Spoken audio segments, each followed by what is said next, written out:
Operations with complex numbers. Complex numbers, remember, are numbers that have a real part and an imaginary part. In these examples, we're asked to add or subtract complex numbers. Adding or subtracting simply means we're going to combine the like parts. So in this first problem, we have 3 plus 4i that we want to add to the complex number negative 4 plus 5i. So the real parts, the 3 and the negative 4, we want to add those together. 3 plus negative 4 would give us a negative 1. And then the imaginary parts are the 4i plus 5i. So when we collect those together, we get 9i. So this answer is negative 1 plus 9i. Remember, your answer needs to be written in the a plus bi form also. And the second example is a subtraction problem. So before we can combine our like terms, we distribute the subtraction sign, which is just going to change the signs. So we'll have a negative 2 plus I, but this will now be a negative 7 and a positive 8i. So we have negative 2 plus I minus 7 plus 8i. So now I collect the real parts together, the negative 2 and the negative 7. And then I collect the imaginary parts together, the I plus 8i. So here I end up having negative 9 plus 9i. Okay. Now we'll look at multiplication. In order to do multiplication, we're going to work it very similarly to what we just did.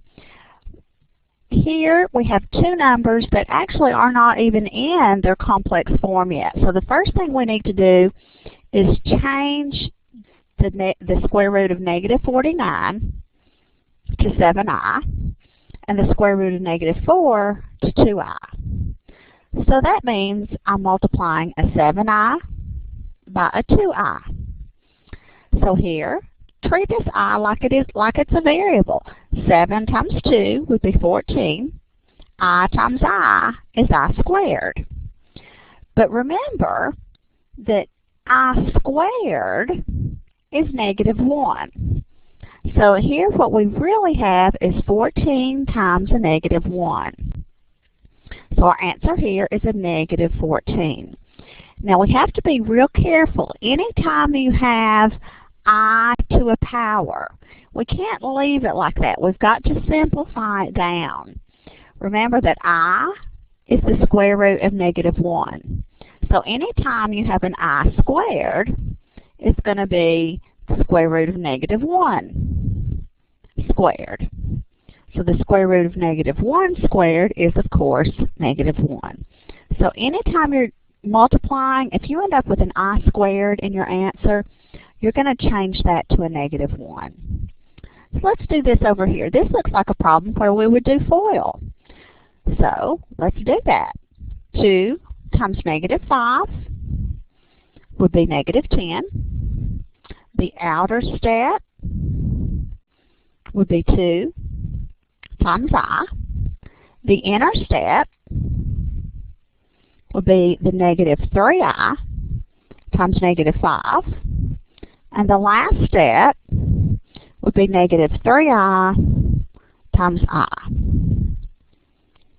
So when I multiply these out, this will give me negative 10 plus 2i, let's see, plus 15i, and then a negative 3i times a positive I would be negative 3i squared. But just like I did in this last problem, this I squared I'm going to have to convert to a negative 1.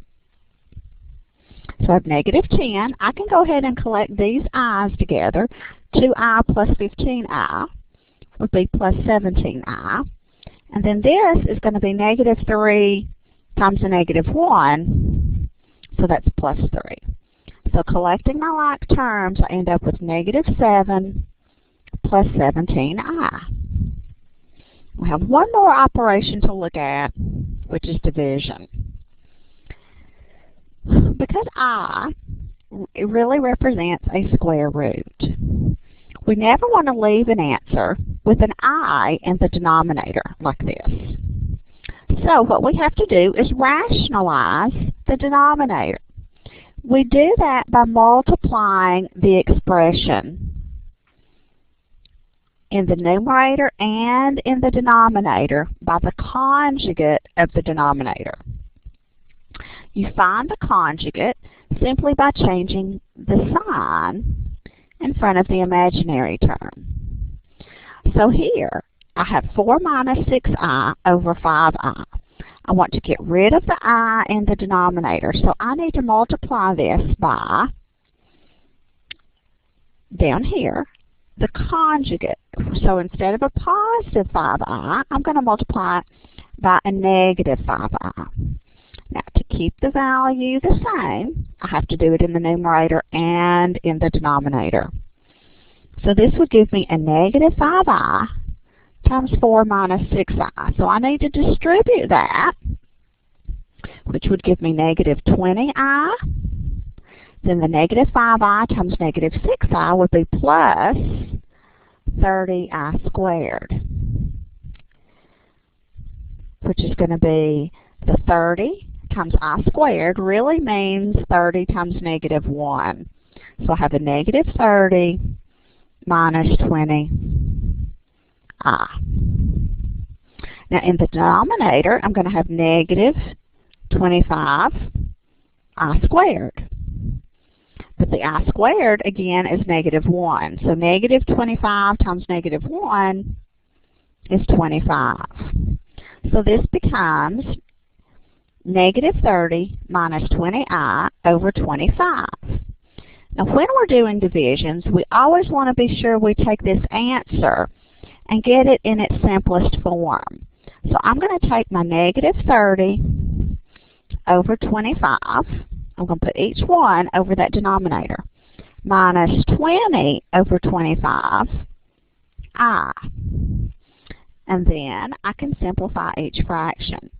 This will be negative 6/5 minus 4/5 I. And this is what's meant by writing your answer in A plus BI form. In this next example, I'll do the same thing. I multiply the numerator and the denominator by the conjugate. But the conjugate here is 3 minus 2i. Let me do this so I can separate my work here a little bit. Now, that means I'm going to have to do FOIL in the numerator and in the denominator. So let me do some FOIL here. Let me do the 7 minus I times the 3 minus 2i. When I do FOIL here, the first step is going to be 7 times 3. The next step will be negative 14i. The next step will be negative 3i. And the next step would be the negative I times negative 2i, which would be plus 2i squared. So I'm going to have 21 minus 17i minus 2. So the numerator of this expression becomes 19 minus 17i. Now, I would need to do the FOIL on the denominator. 3 plus 2i times 3 minus 2i. But here, let's see, my first step would be 9. My outer step would be negative 6i.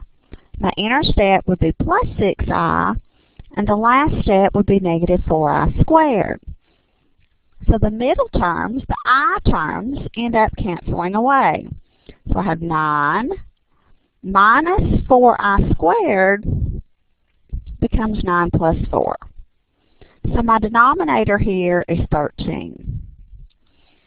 So here, if I separate this, I would have 19 over 13 minus 17 over 13i.